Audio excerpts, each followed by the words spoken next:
喂，大家好啊！就講翻一單新聞啊，就關於咧就劏房變簡樸房嗰個情況。咁咧就根據01嘅新聞報導啊，業主二房東出租不合標準嘅單位咧，初步知道咧個罰則就係最高罰款咧港幣30萬同埋監禁3年咁樣嘅。咁啊，今日咧27號咧就房屋局咧就正式公布咗個具體，即係關於簡樸房即係取締劏房嗰個政策啦。咁啊，包括咧簡樸房到時咧就至少要面積有86尺，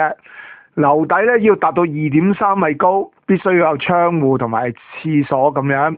方案咧由下週日起，即係12月2號開始展開公眾諮詢。咁啊，為期咧就大約2個月到啦，直到2025年2月10日咧就結束諮詢咁樣嘅。咁啊，到時咧就初步知道咧出租冇獲認證嘅分間單位，或者到時個簡樸房認證咗之後，但係咧就發現未符合標準咧，如果一經定罪就最高罰款有成30萬同埋監禁3年咁多嘅。房屋局咧有交代點解嗰個樓底咧要至少有2.3米嘅，因為咧要杜絕一啲叫做閣樓房同埋樹屋一啲不適切嘅居所，所以咧就要規定咧個樓底要成2.3米。咁啊，初步估計咧，而家就大約有11萬個住宅單位咧，就已經係分間成劏房。咁啊，政府粗略估計咧，大約有30% 嘅單位咧，需要較大規模去改建先可以達成咧簡樸房嘅最低標準。咁啊，餘下大約有70% 嘅單位咧，應該咧就可以透過一啲簡單嘅執樓咧，就符合個最低嘅標準。嗱，兵人自己點睇咧？當然啦，大家都想住大啲、住好啲，呢個就唔需要講噶啦。咁但係嚟講咧，都要睇翻個負荷。咁首先嚟講呢個罰則都幾辣下嘅，即係你業主或者二房東做，二房東做咗，業主知唔知咧？呢個我都有一個疑問。咁啊，亦都罰則咧罰到成30萬同埋囚禁3年咧。雖然呢個係最高罰則，咁但係某程度嚟講呢個阻嚇力都算係幾強嘅，我覺得。咁啊，姑勿論咧，就算政府推斷咧30% 嘅單位，即係叫做10個有3個單位啦，要大幅度改建。咁其實如果嗰度有成30% 嘅單位要咁樣改建咧，都對香港啲房屋嚟講個供應咧都會比較緊張，因為好多人喂租個大幅改建可能搞幾廿萬，喂大佬幾時先回到本啊？係咪先？咁啊好多時有個罰則咁重，亦都無謂冇咁嘅風險去知法犯法都唔啱啦，係咪？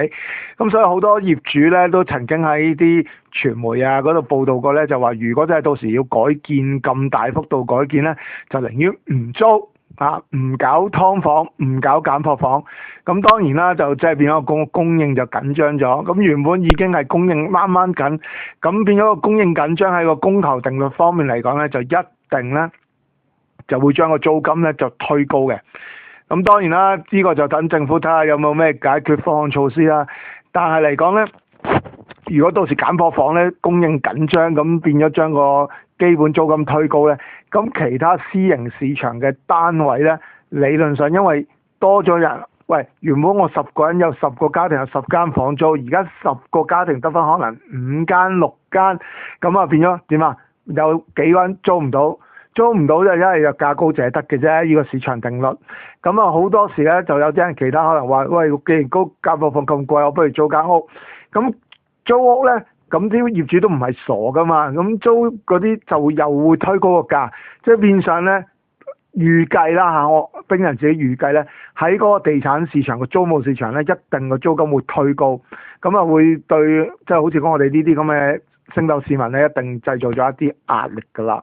咁啊，大家即係可以嘅話就即係盡量睇下點樣去應變啦嚇，即係儲到多1蚊就多1蚊啦嚇，慳得就慳啦，即係我都知道有陣時唔係想慳就慳到嘅。咁啊，即管睇下到時個公眾諮詢點樣講啦。係啦，咁啊，呢個報道就到呢度，唔該晒。多謝大家收